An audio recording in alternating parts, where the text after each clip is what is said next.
Madame, Monsieur, bonsoir. Dans l'actualité de ce jeudi 12 septembre 2013, Nejib Chebi déclare à la suite de sa réunion avec Hossein El-Abbesi que les partis sont sur le point de trouver une solution pour sortir de la crise.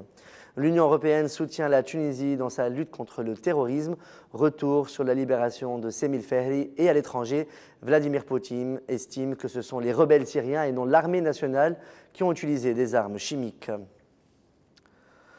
Le secrétaire général de l'Union générale tunisienne du travail, Hossein El-Abbesi, a tenu mercredi deux réunions avec Ahmed Nejib Chebi, président du bureau politique du Parti républicain, et Ahmed Daimi, secrétaire général du CPR. Ces deux réunions ont été organisées secrètement, sans présence de la presse, pour des raisons non encore révélées. Le président du bureau politique du Parti républicain a déclaré à la suite de sa réunion avec Hossein El-Abbesi que les partis politiques et les organisations sociales sont sur le point de trouver une solution pour sortir de la crise actuelle et se mettre d'accord sur la composition d'un gouvernement de compétences. L'un des détenus de la prison civile de Béja a passé aujourd'hui, le 12 septembre 2013, sa licence appliquée en informatique sous la supervision d'un comité spécial de l'université. Notre correspondant de la région a affirmé que la mère du prisonnier avait demandé aux responsables de libérer son fils alors que son père avait salué les efforts fournis par les professeurs, les agents et le directeur de la prison. L'émissaire spécial de l'Union européenne en Tunisie, Michel Riverain, a déclaré lors d'une conférence de presse tenue aujourd'hui 12 septembre au siège de la délégation européenne à Tunis que la lutte contre le terrorisme dépend des efforts nationaux en matière de sécurité et de développement. Il a ajouté que l'Union européenne soutient la Tunisie et les pays de la ceinture sahélienne dans leur lutte contre le terrorisme. Le membre de l'initiative nationale pour révéler la vérité des tueurs de Bléride et Brahmi, Taïb Arghili, a déclaré aujourd'hui, le 12 septembre, lors d'une conférence de presse du Front populaire, que le chef du gouvernement provisoire, Ali Araïf, était au courant de l'assassinat de Mohamed Brahmi.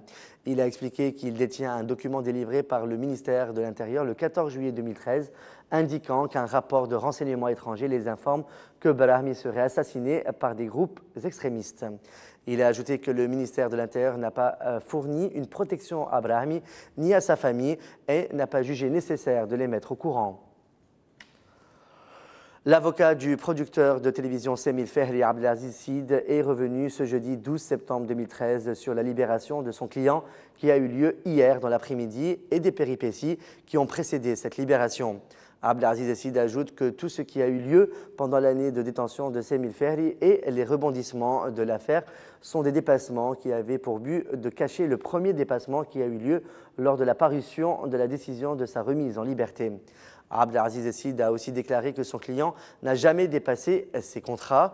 L'avocat ajoute que l'affaire d'abus de pouvoir a été complètement fermée par le tribunal et que ceci est une preuve que son client n'a jamais usé de son partenariat avec Belahsen Trabelsi pour se faire du gain aux dépens d'autres personnes. Abdelaziz Sid a aussi ajouté que la libération de Semil Fehri dans la journée du mercredi 11 septembre 2013 n'a rien à voir avec les circonstances générales du pays et que cette date a été fixée par l'agenda du tribunal. Suite aux informations affirmant que le leader du Front populaire et secrétaire général du parti Talia, Ahmed Seddiq, le ministère de l'Intérieur a démenti cette information. Le ministère a ajouté dans un communiqué publié sur sa page Facebook officielle que des unités spécialisées ont effectué un raid dans un immeuble à la rue Palestine, à Lafayette. La commission de législation générale a dévoilé hier, le mercredi 11 septembre, un décret présidentiel émis de manière confidentielle par l'ancien président Fouad Mbaza.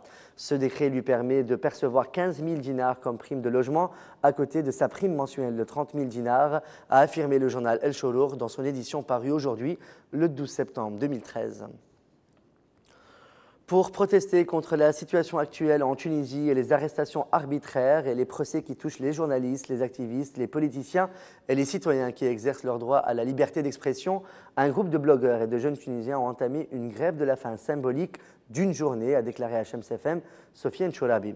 Chourabi a ajouté que cette grève de la faim symbolique exprimait la colère des jeunes Tunisiens face à la politique défaillante.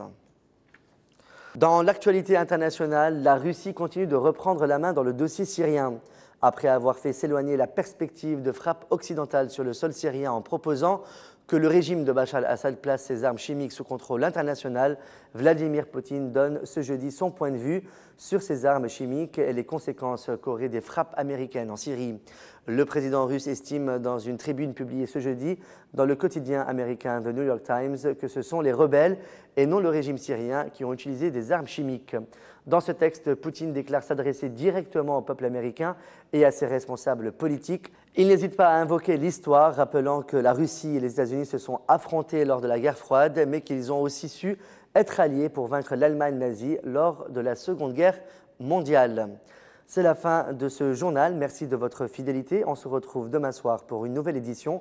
Bonne fin de soirée sur notre chaîne. À demain.